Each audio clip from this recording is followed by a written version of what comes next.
नमस्कार दोस्तों, स्वागत है आपका आज के मुख्य समाचार में, जिसमें सबसे पहले और बड़ी खबर में जिक्र बिहार के विधानसभा चुनाव का, जहां पर पहले चरण के मतदान के बाद महागठबंधन का दावा, जीतेंगे 71 में से 55 सीटें। जी हां दोस्तों, 71 में से 55 सीटें महागठबंधन के खाते में जाएंगी। ये बड़ा दावा महागठबंधन ने कर दिया है। इसी के साथ दूसरी बड़ी खबर में आपको बताएंगे कि मुंगेर की घटना पर आरजेडी कांग्रेस का बिहार सरकार पर बड़ा हमला और की बर्खास्तगी की मांग। और तीसरी बड़ी खबर में जिक्र होगा कि जनता ने चुनाव में भाजपा को बुरी तरह हराया और अब बोरिया बिस्तर बंधवाकर गुजरात भेजना बाकी है। ये बड़ा बयान झारखंड के मुख्यमंत्री हेमंत सोरेन ने दिया है। तो दोस्तों, हर एक खबर की गहराई में आपको ले जाएंगे, लेकिन उससे पहले अगर आपको भी ऐसा लगता है कि बिहार के विधानसभा चुनाव में भाजपा और जेडीयू का सूप बड़ा साफ होने वाला है, तो आप अभी इस वीडियो को लाइक कीजिए और इस लाल बटन को दबा के इस चैनल को फ्री में सब्सक्राइब करके घंटी बजाकर कमेंट में हमें बताइए कि किस पार्टी को कितनी सीटें मिलने वाली हैं। दोस्तों, रुक करते तो आप बड़ी खबरों की तरफ। बिहार पहले फेज की वोटिंग के बाद महागठबंधन का दावा, जीतेंगे 71 में से 55 सीटें। जी हां दोस्तों, बिहार में पहले चरण का मतदान खत्म हो गया है। 71 सीटों पर वोट डालने लोग जमकर निकले। वोटरों में किसी भी तरह का कोरोना को लेकर कोई खौफ नहीं दिखा। इस बीच महागठबंधन ने पहले चरण के मध्य चुनाव के बाद 55 से अधिक सीटें जीतने का दावा किया। महागठबंधन के सभी दलों ने अपने कार्यकर्ताओं को सचेत किया और कहा कि जब तक सरकार की विदाई ना हो तब तक जोश में कमी न आने दे। मुजमालपुर विधानसभा के दरहरा प्रखंड के नक्सल प्रभावित क्षेत्रों में मतदान शांतिपूर्वक संपन्न हुआ। नक्सल प्रभावित मतदान केंद्रों में सुरक्षा की पर्याप्त व्यवस्था की गई थी। इस बार नक्सल प्रभावित क्षेत्रों में नक्सलियों का खौफ नहीं दिखा। दरहरा प्रखंड में कुल 89,752 मतदाताओं में 44,162 मतदाताओं ने अपने मत का प्रयोग किया। प्रखंड में 49.21% मतदाताओं ने मतदान किया। शांतिप्रिय तरीके से संपन्न हुआ मतदान। बुधवार की सुबह जब मतदान शुरू हुआ तो कुछ केंद्रों पर ईवीएम में खराबी की शिकायतें भी आईं। हालांकि चुनाव आयोग के कर्मियों ने इसे जल्द ही ठीक कर लिया। वहीं कुछ इलाकों में लोगों ने नेताओं पर मांगे पूरी नहीं करने का आरोप लगाकर मतदान का बहिष्कार भी किया। कुल मिलाकर सभी 71 सीटों पर शांतिप्रिय तरीके से मतदान संपन्न हुआ। कोरोना काल में हो रहे इस चुनाव में निर्वाचन आयोग की व्यवस्थाओं से लोग संतुष्ट दिखे और मतदाताओं ने भी कोरोना गाइडलाइंस को फॉलो करने में सहयोग दिया। रुक करते हैं अगली खबर की तरफ। मुंगेर की घटना पर आरजेडी कांग्रेस का बिहार सरकार पर बड़ा हमला, की बर्खास्तगी की मांग। जी हां दोस्तों, बिहार विधानसभा चुनाव के पहले चरण के मतदान के बीच विपक्षी दलों के महागठबंधन ने बुधवार को मुंगेर में दुर्गा प्रतिमा विसर्जन के समय हुई हिंसक झड़प में एक युवक की मौत को लेकर सरकार को घेरा है। महागठबंधन में शामिल राष्ट्रीय जनता दल के नेता तेजस्वी यादव ने मुंगेर में पुलिस की बर्बरतापूर्ण कार्रवाई की तुलना स्वतंत्रता संग्राम में जलियांवाले बाग से की है। वहीं कांग्रेस ने बिहार सरकार को बर्खास्त करने की मांग की है। राजद नेता तेजस्वी यादव ने बुधवार को यहां महागठबंधन के एक संयुक्त संवाददाता सम्मेलन में इस घटना की निंदा करते हुए कहा कि वहां पुलिस ने लोगों को ढूंढ ढूंढ कर पीटा है। उन्होंने सवालिया लहजे में कहा, इस घटना को लेकर मुख्यमंत्री और उप मुख्यमंत्री क्या कर रहे हैं? मुंगेर में वहां के पुलिस अधिकारी को जनरल डायर बनने की अनुमति आखिर किसने दी? विधानसभा में विपक्ष के नेता ने कहा कि इस घटना के बाद वहां के जिलाधिकारी पुलिस अधीक्षक को हटाकर पूरे मामले की उच्च स्तरीय जांच उच्च न्यायालय के न्यायाधीश की निगरानी में होनी चाहिए। इधर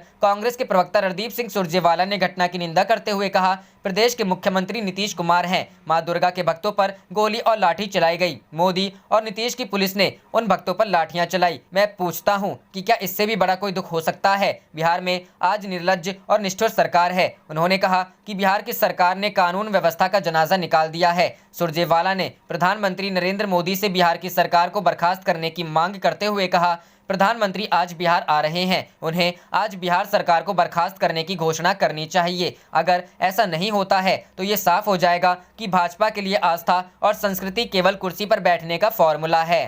रुक करते हैं अगली खबर की तरफ। जनता ने चुनाव में बीजेपी को बुरी तरह हराया, अब बोरिया बिस्तर बंधवा गुजरात भेजना बाकी, हेमंत सोरेन। जी हां दोस्तों, झारखंड के मुख्यमंत्री हेमंत सोरेन ने बेरमो विधानसभा उपचुनाव में जनसभा को संबोधित करते हुए कहा कि 2019 में जिस तरीके से ये चुनाव हारे, जिन्हें जनता ने बुरी तरीके से हराया और इस उपचुनाव में भी हारेंगे, इसके बाद अब इन्हें बोरिया बिस्तर बंधवाकर गुजरात भेजने का काम बाकी है। उन्होंने कहा कि इनके आधा से ज्यादा नेता झारखंड मुक्ति मोर्चा के कोख से निकला है। ऐसे नेता को सलाह है कि अगर वो घर वापसी करना चाह रहे हैं तो कर सकते हैं, क्योंकि झारखंड में अब बीजेपी का सफाया होना तय है। अब दूसरे घर की तलाश वैसे नेता कर लें। उन्होंने कहा कि जिस तरीके से झारखंड में तो सफाया होना तय है, लेकिन अब बिहार में भी उनका सफाया होना तय माना जा रहा है और एनडीए के नाम में बिहार में इतना बड़ा छेद हो गया है कि गंगा में डूबना अब तय हो गया है। मुख्यमंत्री हेमंत सोरेन आज बोकारो के दुगदा फुटबॉल ग्राउंड में कांग्रेस और महागठबंधन प्रत्याशी जय मंगल सिंह के पक्ष में सभा करने पहुंचे थे। वे दुमका से चौपर के माध्यम से सीधा सभा स्थल में पहुंचे थे। इस दौरान कांग्रेस के स्वास्थ्य मंत्री बन्ना गुप्ता, कृषि मंत्री बादल पत्रलेख, कांग्रेस विधायक अंबिका के साथ कई नेता और बेरमो विधानसभा के प्रत्याशी जय मंगल सिंह भी मंच पर मौजूद थे। रुख करते हैं अगली खबर की तरफ। बिहार चुनाव पर चर्चा, अमित शाह नहीं है चाणक्य, मोदी भी नहीं जिता सकते राज्यों को चुनाव। जी हां दोस्तों, बिहार विधानसभा चुनाव में इस बार काफी कुछ रोचक देखने को मिला है। जहां विकास के नाम पर दिल्ली की गद्दी पर बैठी विकास के नाम से भागती दिखी, वहीं विपक्ष के महागठबंधन ने विकास को ही मुद्दा बनाया। इतना ही नहीं, विपक्ष ने विकास के सार्थक मुद्दों जैसे बेरोजगारी, आर्थिक हालात, कानून व्यवस्था को सामने रखा। बुधवार को बिहार की 71 सीटों पर मतदान पूरा हो गया। करीब 55% लोगों ने वोट दिया। इस चुनाव पर नवजीवन पर हुई चर्चा में वरिष्ठ पत्रकार आशुतोष ने साफ कहा कि यह चुनाव मुख्यतः युवा जोश और झूठे वादों के बीच है। उन्होंने इस चुनाव में बीजेपी के पूर्व अध्यक्ष और केंद्रीय गृह मंत्री अमित शाह की गैर मौजूदगी पर कहा कि अमित शाह कोई चाणक्य नहीं है।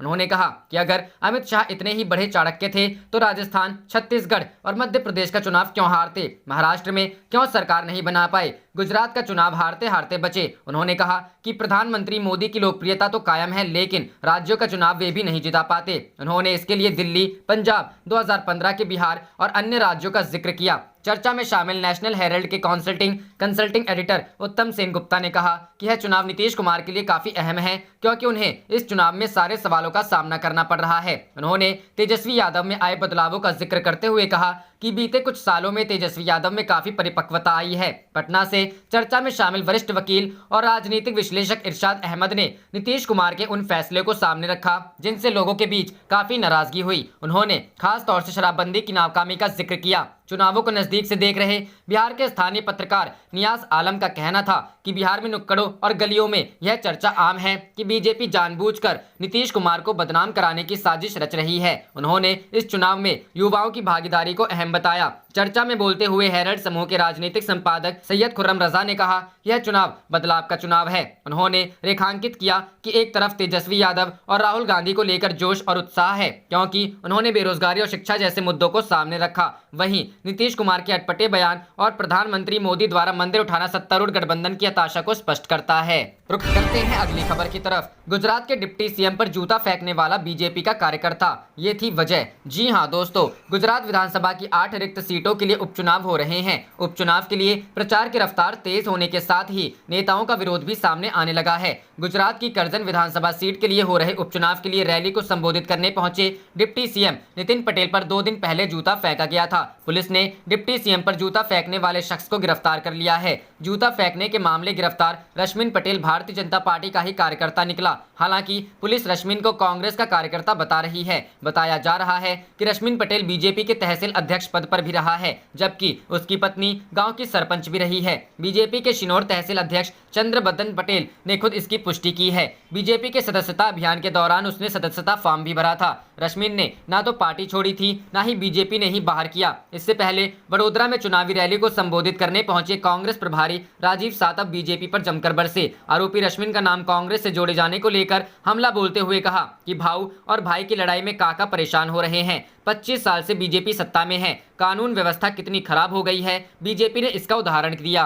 रुख करते हैं अगली खबर की तरफ। बिहार चुनाव, बागी विधायक को नीतीश ने मंच से दी धमकी, राजगीर में रह नहीं पाओगे, जहां से आए हो वहीं चले जाओगे। जी हां दोस्तों, बिहार विधानसभा चुनाव के प्रचार में बुधवार को एक बार फिर नीतीश कुमार ने अपना आपा खो दिया और मंच से खुलेआम अपने बागी विधायक को धमकी तक दे डाला। धुआंधार चुनावी सभाएं कर रहे सीएम नीतीश कुमार आज नालंदा के राजगीर पहुंचे थे। यहां जनसभा को संबोधित करते हुए वह वर्तमान विधायक रवि ज्योति पर भड़क गए। उन्होंने मंच से खुलेआम कह दिया कि बागी विधायक राजगीर में नहीं रह पाएंगे और जहां पैदा हुए हैं वहीं चले जाएंगे। दरअसल साल 2015 के विधानसभा चुनाव में जेडीयू ने पुलिस विभाग में तैनात रहे रवि ज्योति को राजगीर विधानसभा से चुनाव लड़ाया था। रवि ज्योति चुनाव जीतकर विधानसभा पहुंच गए, लेकिन इस बार पार्टी ने रवि ज्योति का टिकट काटकर उनके स्थान पर कौशल किशोर को पार्टी का टिकट दे दिया है। टिकट काटने से नाराज रवि ज्योति ने कांग्रेस का दामन थाम लिया और चुनाव मैदान में ताल ठोक रहे हैं। इसी बीच चुनाव के लिए आज राजगीर के नानंदगांव में हुई जनसभा में नीतीश ने एनडीए प्रत्याशी के समर्थन में लोगों से अपील की। इस दौरान राजगीर के वर्तमान विधायक रवि ज्योति पर जमकर अपनी भड़ास भी निकाली।